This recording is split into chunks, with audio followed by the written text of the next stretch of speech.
She was the perfect choir mistress, but behind a low band and a soft smile was a secret no one saw coming. Charlotte stood at the front of the church, holding a music book with a calm smile. Her dress was simple, her hair tied neatly in a bun. She looked like a perfect church lady. Everyone was clapping as the pastor introduced her.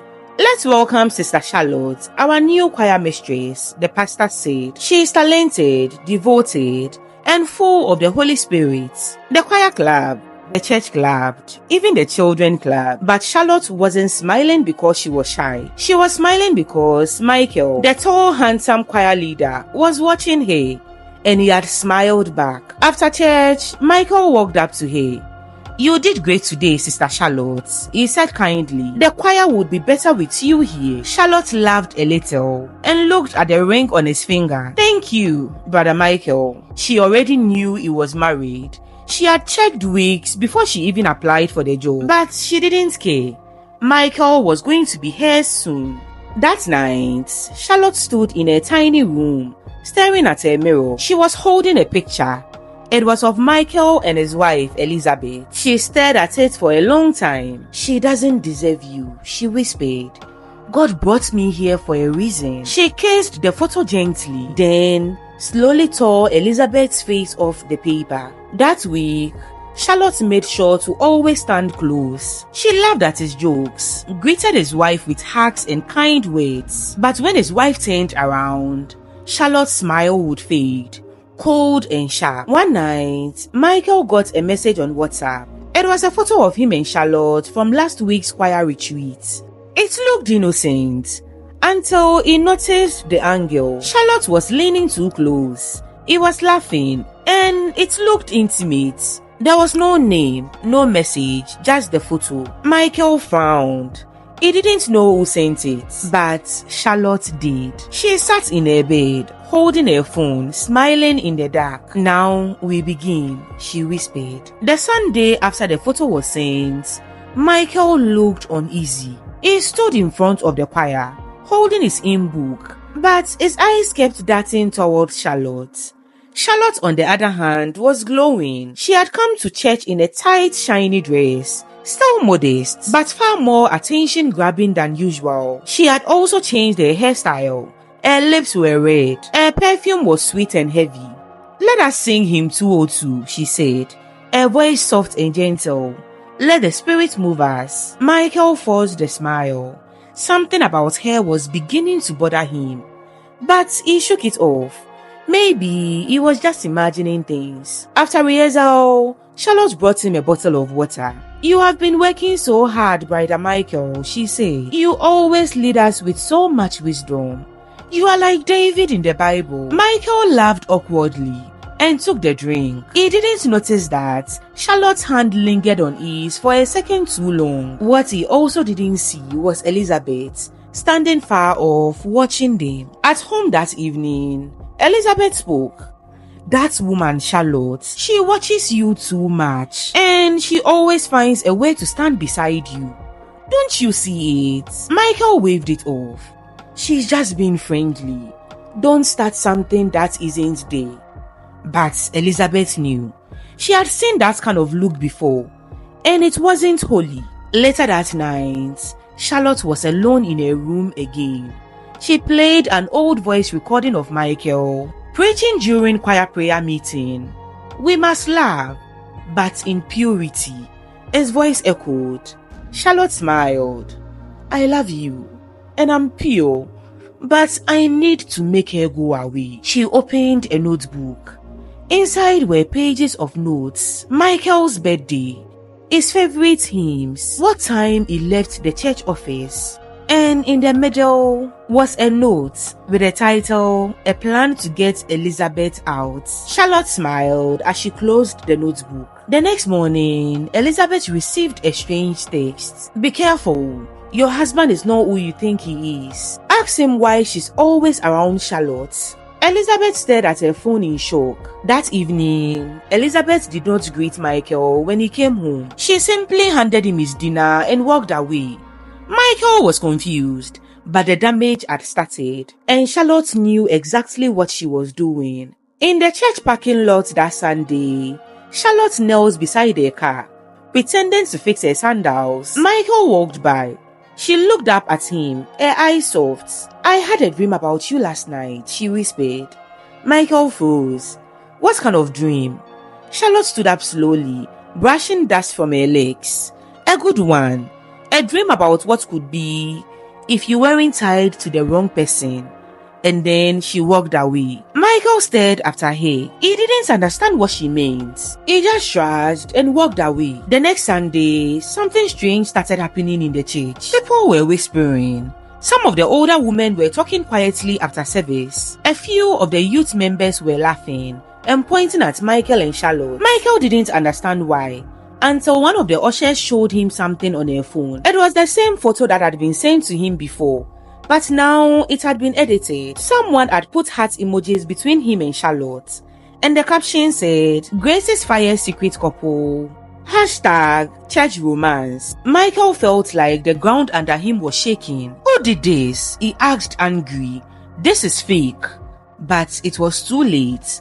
People had already seen it, and they were talking. Later that day, Michael called Charlotte into his office. "Did you post that photo?" he asked. Charlotte looked shocked. "What? No. Why would I do that? People are trying to destroy us. Destroy you." Michael rubbed his forehead. "This is getting out of hand." Charlotte walked around the desk and placed her hand gently on his shoulder. "We are in this together," she whispered, and then she kissed Michael on the lips. Michael quickly stood up and moved away. "Charlotte, you are crossing the line." But Charlotte just smiled as she walked out of his office. That night, Charlotte stood by a window, her eyes filled with tears. But they weren't real tears. "You pushed me away," she whispered to the night. "Now, I have no choice." She picked up her phone and started typing. New WhatsApp group created. Pray for our choir. She added all 37 choir members, and then she wrote a message. "Let us pray for Brother Michael. The devil is tempting him. Let us protect him from women who want to destroy the church from within." She added a picture of Michael and Elizabeth with the words, "When the home is weak, the man falls easily." The next day, Elizabeth's friend called her. "You need to see this group chat. Charlotte is talking about you. Not using your name, but everyone knows it is you." Elizabeth felt cold. She had had enough. That evening, she went to the pastor's house. "I want to report someone," she said calmly. "I believe the choir mistress is trying to ruin my marriage." Meanwhile, Michael was in his office, staring at his phone. He had just received another message. This time, it was a short video. It showed the moment Charlotte had kissed him when no one was around. He had pushed her away, but the video didn't show that part. It ended with her lips still on his. The caption read, "Church secrets. How clean is our choir?" Michael felt like throwing up. Charlotte knelt in her room, praying loudly. "God, remove every obstacle between me and the man you've given me." She opened her eyes slowly, smiled and whispered, "One by one, they will all fall." By the next Sunday, the whole church was buzzing. People no longer whispered. They openly stared at Michael and Charlotte, some with pity, some with disgust, some just with curiosity. The church bulletin that week came with a surprise. At the bottom of the last page, written in small fonts, were the words, "Let us pray against lust and secret sin in the house of God." Michael knew it was about him. He was tired, confused, angry. He hadn't done anything wrong, but no one believed him. That same day, Pastor James called Michael into his office. "There are too many complaints," the pastor said. "Too many stories. You are going to step down as choir leader for now." Michael's mouth dropped open. "Pastor, I didn't do anything." The pastor nodded slowly. "But it looks like you did, and the church is watching." Michael felt like someone had slapped him. He stood up, heart pounding. As he walked out of the office, Charlotte was standing in the hallway, waiting. She gave him a soft smile. "I heard what happened," she said, acting surprised. I'm so sorry. I can take care of the choir until you are back.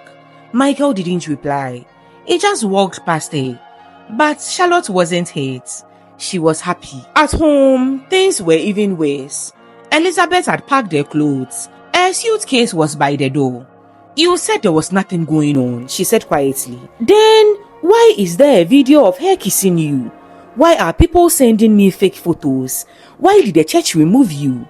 Michael tried to explain. I didn't kiss her back. Someone edited the video.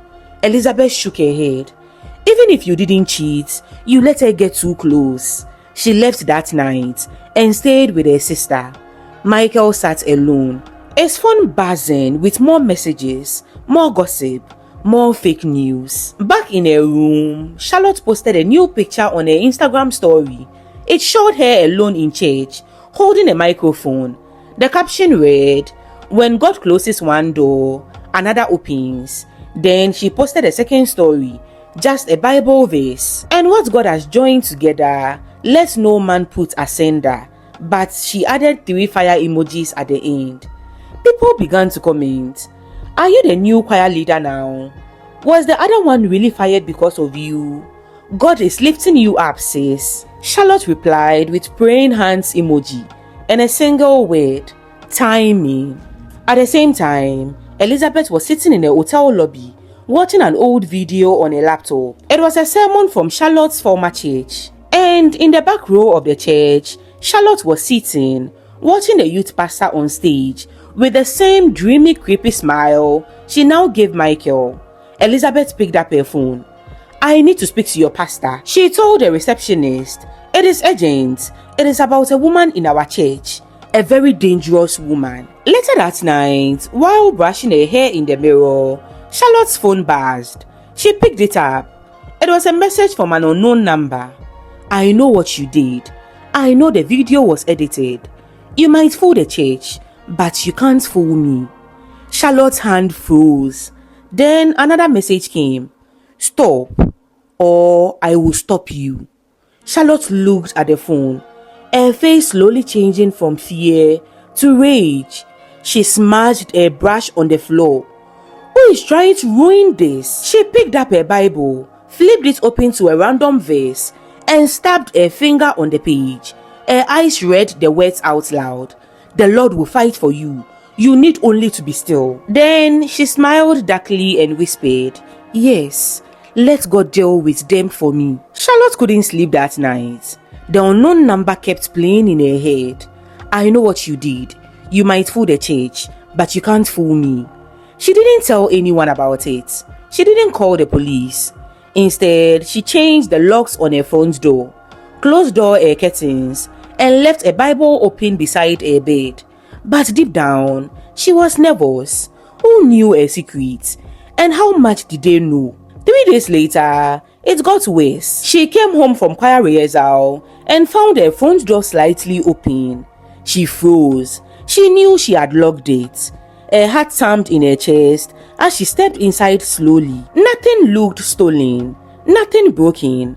But when she walked into her bedroom, she saw something that made her scream. There was a burnt photo on her bed. It was a church group picture, the one from the choir retreat. Only 2 faces were visible, Charlotte's and Michael's. Every other face had been burnt black. Charlotte dropped the photo and backed away shaking. On the mirror, someone had written with red lipstick, "It's not yours." The handwriting is unfamiliar, but she immediately suspects Elizabeth. She made a phone call, but she is told Elizabeth has left town. She called Michael in a panic. Someone broke into my house. They left a photo, a message. Michael sounded tired. Are you sure this isn't one of your games again? Charlotte's voice cracked. You think I did this to myself? Michael sighed. You've been playing games with my life for weeks. You ruined my marriage. Now this. He hung up. Charlotte stayed at the phone, her hands trembling. Meanwhile, Michael sat in his car, looking at an envelope. He had received it earlier that day. Inside were 2 things. A newspaper clipping from 5 years ago. Young pastor commits suicide after alleged affair with choir member. A printout from a police database. The name on top was Charlotte Grant, formerly Anita Morgan. Michael couldn't believe it. Charlotte had changed her name. She had been in another church before, and she had been involved in a similar scandal with a youth pastor who ended up dead. Michael's fingers tightened around the papers. Who are you really, Charlotte? He asked himself. That night, Charlotte was locking her windows when she saw something move outside. A figure stood in the shadows behind the mango tree. She grabbed her phone, but when she looked again, the figure was gone. Then her phone lit up with another anonymous message. I told you, I'm watching. Charlotte dropped to her knees, sweating. She looked up at the ceiling and cried out, God, why are they doing this to me? I did everything for love. Then her voice changed, soft, cold. They want war? Fine, let's give them war. Michael couldn't sleep. He kept reading the newspaper article over and over again. The headline still sent chills down his spine. Young pastor commits suicide after alleged affair with choir member. The photo showed a smiling young man standing beside a piano, and next to him was a younger version of Charlotte. Same smile, same eyes, same danger. Michael took the file to Pastor James early the next morning. You need to see this, he said. Charlotte was in another church before. Something terrible happened there. Pastor James looked through the papers in silence. Then he looked up. Why didn't you report this earlier? Because I didn't know she had a different name, Michael said. But now I'm scared. The pastor sighed. We will handle this carefully, quietly. We don't want a bigger scandal. Michael nodded, but his heart was racing. He didn't feel safe anymore. At that same moment, Charlotte was sitting in her car in front of the church gates. She stared straight ahead, gripping the steering wheel. Her lipstick was smudged. Her eyes were red. She hadn't slept all night. She kept thinking about the messages, the burnt photo, the name, Anita Morgan. Someone knew who she used to be. Someone was digging. Later that day, she showed up at Michael's house, uninvited. Her dress was torn slightly, and she had scratches on her arms. She rang the bell over and over. When Michael opened the door, he was shocked. Charlotte, what happened to you? She looked weak, broken, like a victim. Someone attacked me, she said, her voice shaking. I was walking home after night prayers. A man followed me. He said I'm evil. He said I ruined someone's life. Michael was silent. Something didn't feel right. Why come here? Why not go to the hospital or the police? Charlotte grabbed his shades. Because I don't trust anyone else. Only you, Michael. You are the only one who understands me. Michael pulled her hand away and stepped back. Charlotte, you need help. This has gone too far. She stared at him, confused. What are you talking about? Michael took a deep breath. I know who you are. Or should I say, who you were. Anita Morgan. Charlotte's face changed immediately. Her fake tears dried up. Her eyes became cold. Her voice dropped. So, you've been snooping. Michael stepped back slowly. You hurt someone before. You lied. And now you are trying to do it again. Charlotte laughed softly. No, Michael. That time, he lied. And God punished him. Just like he will punish anyone who stands between me and what is mine. She turned and walked away barefoot, leaving the door open behind her. Later that night, Elizabeth met Michael in a small restaurant. She was calm, but serious. I spoke to someone from her old church, she said. They said she was never charged, but people whispered that the youth pastor didn't jump. They think she pushed him. Michael sat in silence. Then he whispered, she's not just obsessed, she's dangerous. Elizabeth looked around, lowered her voice. We need to stop her before she hurts someone again. That night, Michael got a knock on the door. He opened it and it was Charlotte. She was standing in the rain, her eyes red, her hair wet, a bruise on her cheek. Please, she whispered. He came back. Michael was confused. Ooh. The man who broke into my house, he followed me again. He tried to grab me. Michael looked around. There was no one there. Charlotte, you need to go to the police. I can't. I don't feel safe anywhere else. Michael didn't want to let her in. But he was tired. He was scared. And he couldn't leave her outside in the storm. So he let her inside. She sat quietly in the living room, shaking. He gave her a towel and stepped away to call Elizabeth. She just showed up again, said she was attacked. What should I do? Elizabeth didn't respond for a moment. Then she said, whatever you do, don't let her stay the night. Michael sighed. I'll call a taxi. But when he went back to the living room, Charlotte wasn't there. She had gone upstairs. He found her in his bedroom, sitting on the edge of his bed, wearing one of Elizabeth's robes. Charlotte, what are you doing? She looked up slowly. I used to dream of this room, of being here, with you, just us. Michael backed away. Get out of here, now. She stood up, her voice shaking with emotion. Why are you fighting this? Why do you keep pushing me away? Because I'm married, and I never wanted this. Charlotte's voice dropped to a whisper. But we already did this, remember? Michael froze. What? We were together that night at the retreat. Don't act like you forgot. Michael's eyes widened. Are you saying I slept with you? She smiled slowly. And if I told everyone you did, who do you think they would believe? The next day, police came to the church. Michael was arrested. The reason: sexual harassment and attempted assault. Charlotte had filed a complaint. She had a fake voice note she claimed was a recording of Michael begging her to keep quiet. She had scratches on her body and she had crocodile tears ready. Meanwhile, Elizabeth stopped into Pastor James' office. This is a setup. She has done this before. She's lying again. But the church was confused, divided. Some believed Charlotte. Others didn't know what to believe anymore. And Charlotte, she was already planning her next move. Charlotte stood in the church sanctuary, alone. She sang softly to herself, eyes closed. Then she whispered, they tried to stop me, but I'm still here. She turned slowly and smiled at the empty pews.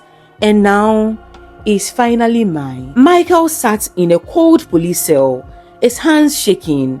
He had tried to explain the truth, that Charlotte was obsessed, that she had lied, that she had set him up. But the police had evidence, voice notes, photos, bruises. And Charlotte, she told her story with tears in her eyes. He forced me.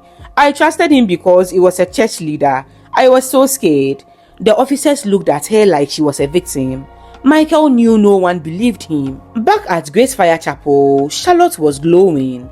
She wore white every day, like a holy angel. She led choir rehearsals, sang lead in every song, and smiled like she had won. People came up to her and said, be strong, Sister Charlotte. God is lifting you. Some men think they can get away with anything. Charlotte would nod humbly, hands together like she was praying. But inside, she was laughing until she started seeing her, Elizabeth, in crowds, at church, outside the window, in reflections. But every time she turned, Elizabeth was gone. One night, Charlotte was walking to her car after service when she saw Elizabeth standing across the parking lot, just watching her, not blinking, not smiling, not moving. Charlotte gasped. But when she ran closer, the space was empty. She left town. Charlotte whispered to herself, she's not here, she's not real. But she was wrong. Elizabeth had just pretended to leave town. But she was around, quietly, secretly. And this time, she brought a private investigator. The woman was sharp, quiet, and knew how to find things. She had already gotten copies of Charlotte's old files, Charlotte's name change documents, the police report from the youth pastor's suicide, emails between Charlotte and a former church friend, hinting that she lied. Elizabeth watched the investigator go through the evidence. Can we prove she faked everything? Elizabeth asked. The investigator nodded. Yes, We just need to trap her and record the truth. Meanwhile, Charlotte was starting to crack. Seeing Elizabeth everywhere was driving her crazy. She yelled at choir members. She cried in the church bathroom. She wrote long Facebook posts about spiritual attacks and enemies pretending to be friends. And one afternoon, during a prayer meeting, she suddenly screamed mid-song and fainted. Everyone rushed to her side. She opened her eyes and whispered, "I saw a demon dressed like Michael's wife." The room fell silent. The pastor looked disturbed. Some members started whispering again. Something was wrong with Charlotte. That night, Charlotte got another text. "I'm coming for you. You destroyed my family. You are not safe anymore." She looked outside and saw a shadow by a gate. She screamed and slammed the door. Her voice shook as she whispered to herself, "I was chosen. God sent me. This was meant to be." But even she was starting to doubt it now. Charlotte sat in her living room with the curtains shut tight. Her eyes were tired, her hands shaky. She hadn't slept in days. Every time she closed her eyes, she saw Elizabeth's face. Every time her phone buzzed, her heart jammed. Someone was watching her. Someone knew the truth. Then one morning, she got a text from an unknown number. The message read, "This is Michael. I have been released and I want to talk to you alone. Just you and me. Tomorrow at 7 p.m. Come to the church office." Charlotte stared at the message. Was it real? Could it be true? She smiled. Finally, she whispered, "He has come to his senses. He has realized we are meant to be." She opened her closet and picked out her best dress. White, long, flowing. She wanted to look like a bride because in her mind, she was going to meet her groom. What Charlotte didn't know was, it was all a setup. Michael wasn't coming. Elizabeth and the private investigator had arranged everything. Hidden cameras were already placed inside the church office. A tiny microphone was tucked into the Bible sitting on the desk. They were watching from a room nearby, waiting. At 7:05 p.m., Charlotte walked in. She stood in the center of the room, eyes closed, whispering a quiet prayer. "Thank you, Lord. You never fail me." She sat down and waited. A few minutes passed. Then the door creaked open slightly. A voice called out from the hallway. Michael's voice, but it wasn't real. It was a pre-recorded message played through a speaker. Charlotte jumped to her feet, eyes shining. "Michael, is that you?" The voice replied, "Yes. I need to know the truth. Just tell me what happened. Why did you frame me? Why did you do it?" Charlotte froze. She looked around. The room was dark and still. Then she began to speak, her voice low, full of emotion. "Because you were mine, and she ruined it. They all did." She walked to the window, breathing hard. "Come in. I want to see you. I love you." "I'm scared to come close," Michael's voice said. "What if you accuse me again?" "No, I won't," Charlotte said. "You didn't touch me the first time. You never even looked at me. But I made it look like you did. I'm sorry. I just wanted you to see me. I had to protect us, just like I did before. With Pastor Daniel, he lied. He tried to leave me too, and he got what he deserved. But I won't hurt you like that. I love you, and I know you love me too. Please come. I want to hold you." Suddenly, the lights turned on. Elizabeth stepped into the room. Behind her, the private investigator held up a phone, recording everything. Charlotte's eyes widened. She froze. Then her voice dropped. "You tricked me." Elizabeth walked closer. "No, Charlotte. You tricked everyone else, but not anymore." Police arrived 20 minutes later. Charlotte didn't scream. She didn't cry. She just stood still and whispered, "He was supposed to love me." As they took her away, Elizabeth watched silently. Her eyes were cold, but inside she felt relief. Justice had finally begun. The news spread like wildfire. Charlotte Grant, the once beloved choir mistress of Grace Fire Chapel, had been arrested. Her confession had been recorded. Everything she said about the retreat destroying Michael's life, even what happened at her former church, it was all now evidence. Michael was finally released. No charges, no record. but the damage had already been done. He stepped out of the station to see Elizabeth waiting for him. They didn't speak right away. They just looked at each other. After a long silence, Elizabeth said, "I don't know if I can ever forget, but I believe you now." Michael nodded. "I don't blame you. You were the only one who saw the truth from the start." She held his hand gently. "Let's rebuild, slowly, but together." The church was quiet the next Sunday. No choir, no music, just silence. The pastor stood before the congregation and addressed what happened. "Let us not pretend. A great evil entered this house, but God has exposed it. Let this be a lesson. Not everyone who sings praises is sent from heaven." There were tears in the church that day, but also healing. Meanwhile, Charlotte sat in a psychiatric hospital, dressed in white. She no longer spoke to the nurses. She spent most of her time staring out of the window and singing to herself. Hymns, love songs, whispers. Sometimes she would hold her Bible upside down and talk to someone no one else could see. "He's coming back for me," she would whisper. "He promised. He loves me. They just don't understand." One afternoon, a nurse walked into Charlotte's room with her medicine. Charlotte was sitting on the floor, drawing with crayons on the wall. The nurse leaned closer. "What are you drawing, Charlotte?" Charlotte smiled slowly. On the wall was a picture of her, wearing a wedding dress. Beside her was Michael, and at their feet, Elizabeth lay on the ground, crossed out in red. Charlotte looked up and whispered, "He is mine. I'll get out one day, and soon she will be gone." She smiled as she continued her drawing. The end. I hope you enjoyed this story. Let this story remind you that not everyone in white is pure. Not every voice that sings praises is holy. Be careful who you let close to your home, your heart, and your spirit. Please don't forget to subscribe and like this video. See you next time. Okay, I'm done. Bye.